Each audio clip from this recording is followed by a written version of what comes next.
opening gambit, you are the person behind the Bletchley Park conference that started this entire Global Summit series, and this is why we're here today. Just give us a sense, Prime Minister, of what was going on in your mind. What was the purpose of that particular summit? Well, first of all, good evening, Rudra. Good evening, everyone. Great to be with you.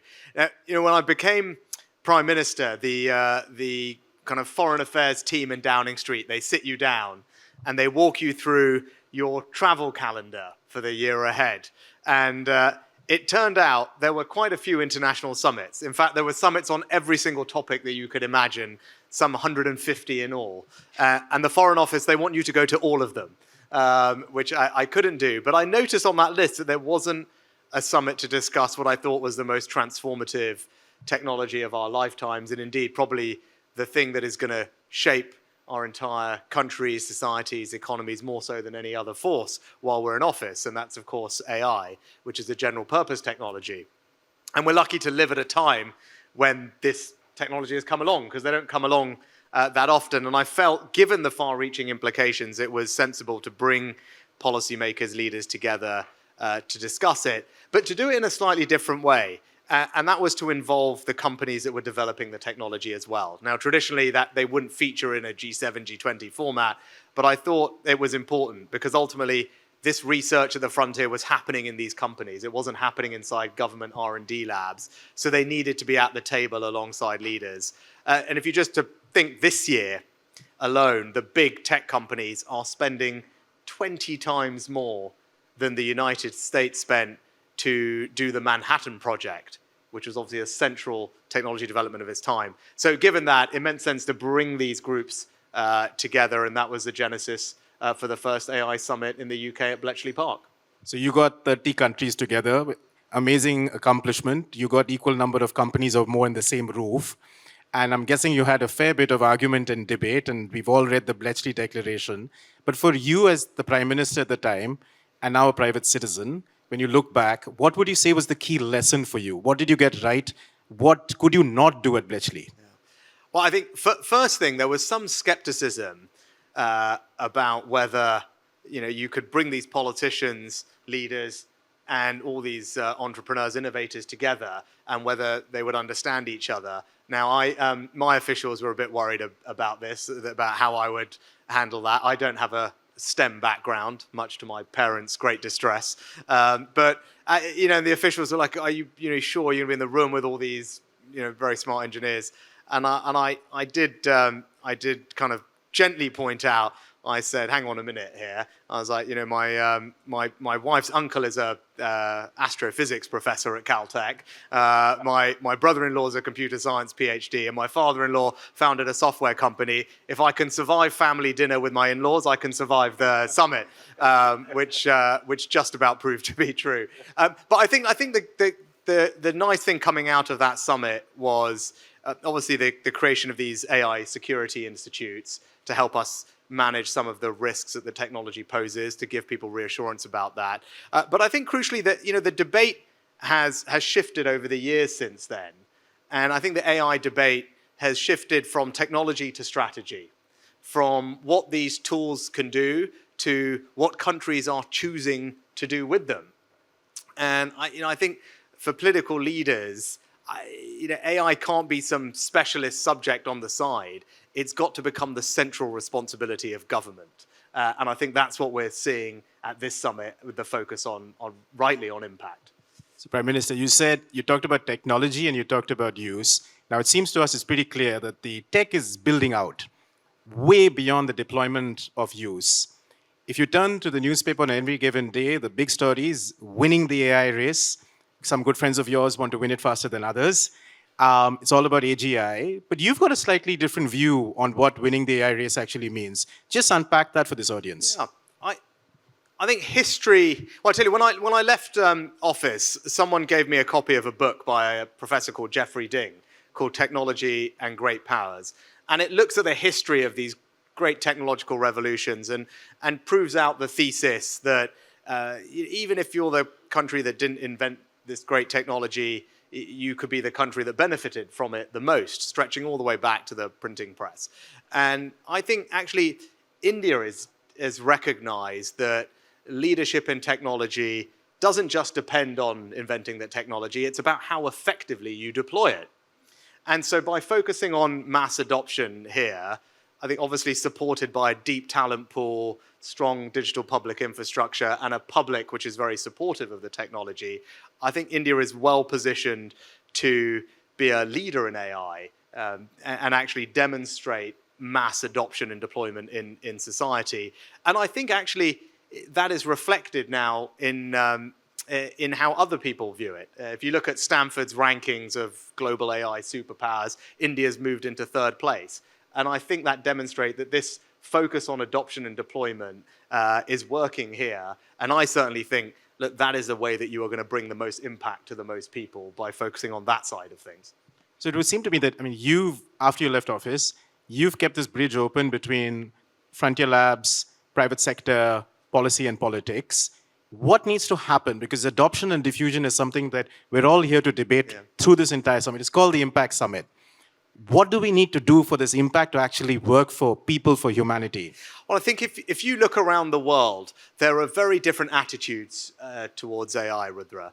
Here in India, there is incredible optimism and trust, whereas actually in the West, I think the overriding feeling is one of anxiety at the moment.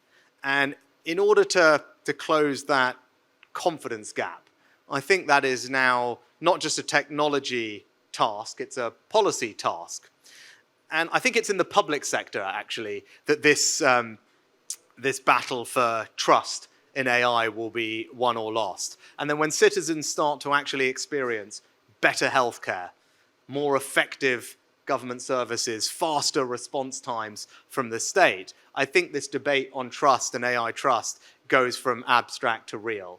So I think this is something that I urge policymakers and leaders to focus on. If you can adopt this in your public sectors, which ultimately are a big part of our economies, and demonstrate to citizens that it will make their lives better on a day-to-day basis, I think that is a necessary precondition to winning people's trust and actually starting to get the benefits of it. So just on trust, if I could ask you is, so if you go to the expo on the AI summit, it's fantastic. I spent 90 minutes there. It's thronging with students. It's people asking the right questions. There's a general sense that this stuff could actually be optimistic and take us to different places when you're largely in the global south. Yeah. But in the north, there's a slightly different view. There's a high degree of skepticism of what this can do. And now the differential is becoming quite apparent. What drives this differential? Yeah. Let me, if I may, unpack both sides of what you said. Let's talk about the positive first. And that's something that I think actually probably the most powerful thing about this technology and AI is I think it is uplifting. As much as we focus on the economic growth that it will bring, and it will do that. And for me, it's that story about not just raising the ceiling, but lifting the floor that I find the most compelling and inspiring about AI, and is a big focus of this summit. And if you think about those global public goods, healthcare and education, right, we're on the cusp of a moment where they can be brought to people who previously did not have access to the best healthcare, the best education. Whether you're in a rural village in Africa or a school in rural India, to have this technology working for those people to lift, as I said, the floor, not just here, but around the world, I think is one of the most positive stories about AI. And I'm really pleased that Prime Minister Modi has made that a focus of this summit, and India is taking a lead on demonstrating that impact. So that's why I think there is an enormous amount of positivity in many parts of the world for that story. And we heard some of it from our colleague from the Gates Foundation earlier. Now, the flip side, as you said, is the anxiety that many in the West feel. And I think a lot of that is around jobs. And I think we have to be clear that AI is going to change the labor market. Some jobs will go. I think many more will be redesigned. I think history shows us that societies thrive when we manage these transitions well. And I think the role of government is not to stop the innovation, but it's to support people to take on these new tasks, new roles with confidence and security. And that's the task for policymakers. How do we redesign education systems? How do we upskill our in-work population? How do we embed digital literacy across the population? We've got colleagues here from the UAE who are taking a lead, particularly on that side of things. And I think that's the challenge. Policymakers need to provide that reassurance to their citizens that they will manage that transition well, so that people's anxiety is lessened. So I want to just turn your attention to, you said this stuff has to work for health, for education, for agriculture, for people. Our experience has been that the frontier, there's a big gap between, say, California and the global south. That gap existed until about 6 months ago. The one thing we've noticed is the run up to this summit, the gap started closing. So your big companies, Microsoft, Anthropic, OpenAI, they woke up and said, we got to get into this game.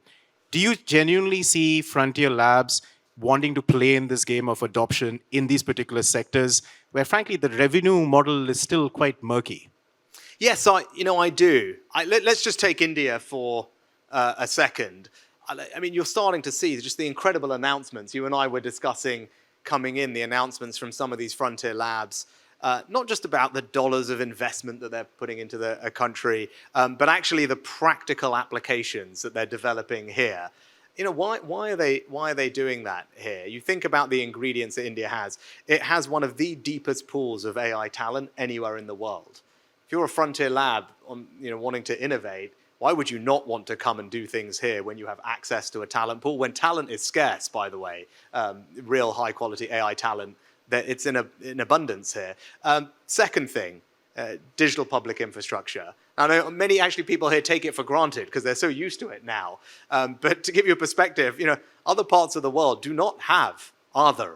They don't have UPI. They certainly don't have, other than the UAE maybe, Ayushman, Bharat health accounts, right? Like these things, India has leapfrog ahead of many countries. And what they do is provide the distribution rails where you can develop a product that can be distributed to 1 billion people in a trusted, digitally verifiable way. That's extraordinary. And then the last thing, as I said, is this positivity in India that you see for this technology. Now, people don't adopt a technology that they're fearful of or they don't trust. If you're doing something in India, you're doing something in a place where people are hungry, excited, they're positive to use it, to get the benefits of it. So again, it's why people are coming here. I think those are 3 pretty critical ingredients. And the last thing I'd say is, and having spent time with many Indian entrepreneurs over the course of today, you can just see the energy in the ecosystem here. And it, Rudra, you see it. What's happening here on the startup ecosystem, the venture ecosystem is extraordinary. And if you might be sitting in Silicon Valley, sure, of course that's an exceptional place.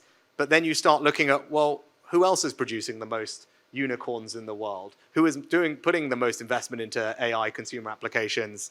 The answer is here. The answer is here. What's the answer going to be tomorrow, day after, that satisfies Rishi Sunak? What do you want to see as the outcome of the India AI Impact Summit? We touched on. Well, we touched on the things that are on top of my mind. One is this democratization of AI and making sure that no matter where you are, which country you're born in, your circumstances, this technology is going to improve your life. And health and education are probably the most fundamental ways that you can change people's lives for the better. Making sure that this technology works for that, I think, is critical, and I'm glad is a focus. We touched on the safety side of it. I think seeing strong collaboration between AI security institutes, governments investing in that capability to understand the risks that this technology brings, I think is critical for winning public acceptance for the technology and to make sure people trust it. And I think we just need to make sure that people don't forget that. It's not sufficient for the labs themselves to mark their own homework. It's important that governments independently can do that as well. And then the last thing, as I said, is on this employment point. I have 2 young girls, and I think about their lives ahead. I want to make sure that they are equipped to succeed in this new AI world. Now, of course, they need to be AI literate. All young people do. They need to learn how to manage a team of agents which, when you start a career in your 20s, you're not managing anyone, but our 20-year-olds will have to do that. They'll have to focus on the human skills, and maybe this is a good note to close on, because AI can do many things. AI will have an enormous amount of knowledge, but we should never forget, knowledge is not the same as wisdom. And that is the purview of all of us. And as long as we don't forget that, I think we'll be in good shape to face the future and benefit from it. That's very well said, sir. 5 seconds, last question, unfair and cheeky. Where would you like the summit to go next? Are you talking geographically or metaphorically? You can choose. Well, I certainly not. No, I shouldn't get involved in that. But I'm sure those conversations are happening. I mean, look, our colleagues. I'm going to tee up our colleagues from the UAE who are here. Look, there's an extraordinary story. We've been talking about adoption, diffusion, making sure citizens get the benefits. I mean, anyone who's been to the UAE has seen that. This was a nation which had the world's first AI minister. But what's extraordinary is they didn't just have that a few years ago. They had him in 2017. And they've been thinking long and hard about how to make sure that the country is ready for AI, that's getting the benefits of it. Anyone who's visited there and seen the healthcare system or the new AI literacy skilling programs will feel like they're standing in the future already. So I think that is a great example for us all to learn on. But last thing for me is, when I started this summit, the most important thing was that people came together regularly. So the fact that we're here years later, having gone to South Korea, Paris, and now India, I think is testament in and itself that we are able to come together to discuss the most defining technology of our time and make sure everyone everywhere gets the benefits of it and we develop it safely. And I think on behalf of all of us, thank you for getting this started. Thank you for being here, Rishi Sunak. Thanks very much, Rudra. Thank you.